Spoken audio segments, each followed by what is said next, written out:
Good morning from Israel. I'm Rabbi Julie Weiss with Israel 365 News. And I'm David Sidman, your host. Let's get right to it. Today's top story, 3 people killed in blast in the United Arab Emirates. This comes on the heels of a historic flight, an El Al flight that's flying directly from Tel Aviv to Dubai, flying over Saudi airspace for the first time. So we're talking about 2 major historic events. First, it's the first time a flight flew, an El Al flight is flying from Ben Gurion Airport directly over the airspace of Saudi Arabia. And secondly, the first time an El Al flight from Israel is flying from Ben Gurion Airport to a nation in the Gulf. And on the heels of that arrival, there were several mysterious blasts in Abu Dhabi. 3 were killed. I believe a Kentucky Fried Chicken was actually blown up, and there were also blasts reported near the airport. Some are speculating that this is Iran kind of welcoming the Abraham Accords, and that's their way of saying trying to derail the new normalization process that took place between the Emirates and Jerusalem. But it's not all bad. There's a hope for peace, and we saw that with Israeli men with kippas on their head praying in Dubai. That's true, Tuli. Actually, the National Security Advisor to Israel, his name is Meir Ben Shabbat, also was on that historic flight. Now, we're talking about a religious, God-fearing Jew who is one of Netanyahu's closest and most trusted advisors. He went and he prayed the morning service in Dubai itself, called Shachari. And at the end of the morning service, a shofar was blown and sounded throughout the city of Dubai. And that is also truly historic that in the month of Elul leading up to Rosh Hashanah, a shofar was blown in a Gulf state.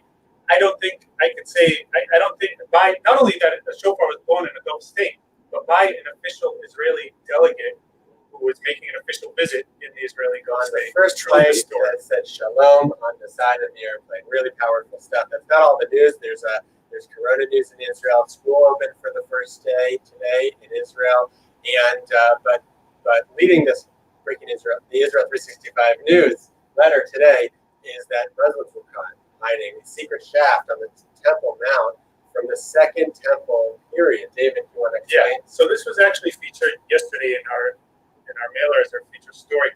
Essentially, what we're talking about is this mysterious tunnel that popped up from the surface of the Temple Mount. It looks almost like a manhole. And one of the Jewish pilgrims on the Temple Mount noticed that the Muslim Waqif, who is the Jordanian-run custodians of the Temple Mount, were trying to cover up this mysterious shaft.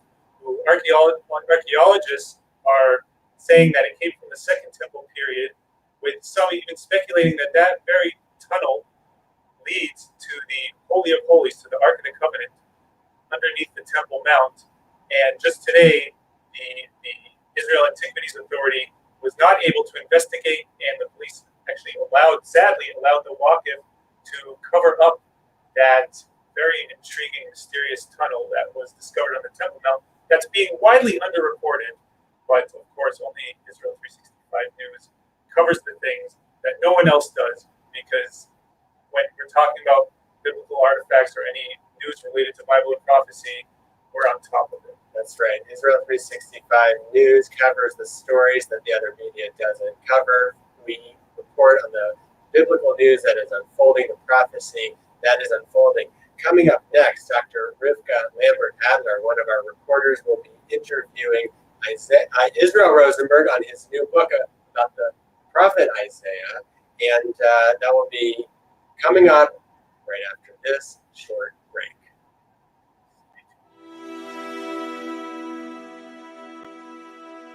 The prophet Isaiah says in chapter 40, "Comfort, comfort my people, O Israel."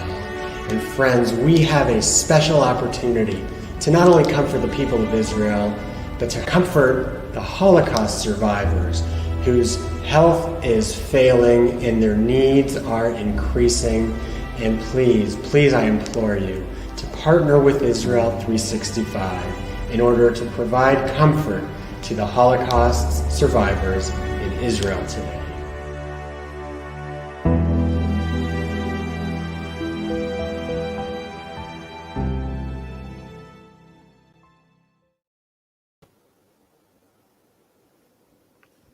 Hi. I'm Israel 365 news reporter Rivka Lambert-Adler.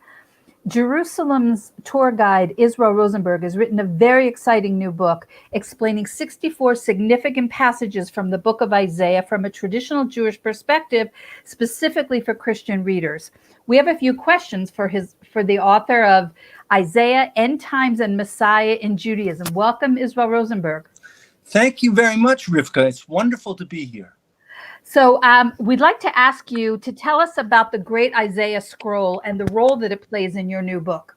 The Great Isaiah Scroll is one of the Dead Sea Scrolls that was discovered about 70 years ago. It is 2,100 years old, and I use segments of the Dead Sea Scroll, of the Great Isaiah Scroll, in every section of the book that I translated. So anyone who's reading my book will see actual pieces of that text. It is a remarkable document, and it proves that what we have today is accurate and still volatile, still viable today. It's quite remarkable. Great. Can you tell us about this Jerusalem 5800 project and how that relates to the verse in Isaiah chapter 2, verse 2? Absolutely. What I'd like to do is actually read that verse from my book. People hearing this translation will hear just a little bit different sound to the translation, because I'm translating how the words sound today in Hebrew, in modern Hebrew. And it goes like this. And it will be in the end of days that the mountain of the house of Hashem is God in Hebrew, will be established at the head of the mountains and lifted up from the hills, and all the nations will stream toward it. Now, what we're talking about is a prophecy for the future. And that prophecy is actually happening now. The amount of people pouring into Israel and looking and coming to see the old city is growing every year. And the idea of the Jerusalem 5800 project is to plan for this, because to develop the city, to be able to handle such massive amounts, they're predicting tens of millions of people every year coming to visit Jerusalem.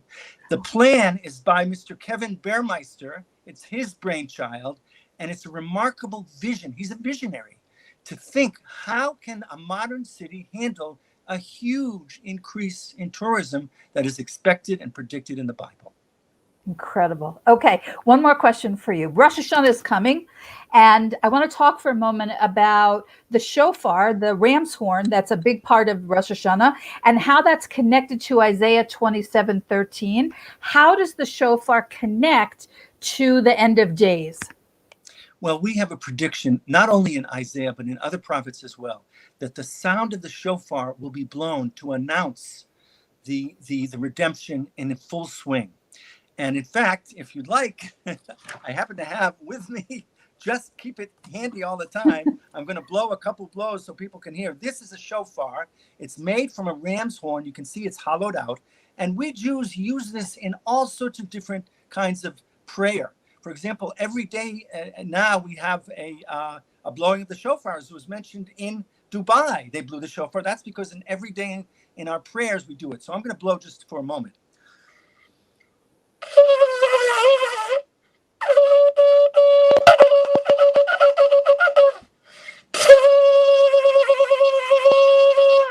You see, it's a wild kind of sound. And what it does is it brings us back to the days when the Jewish nation was in the desert with God alone, with God and Moses leading us.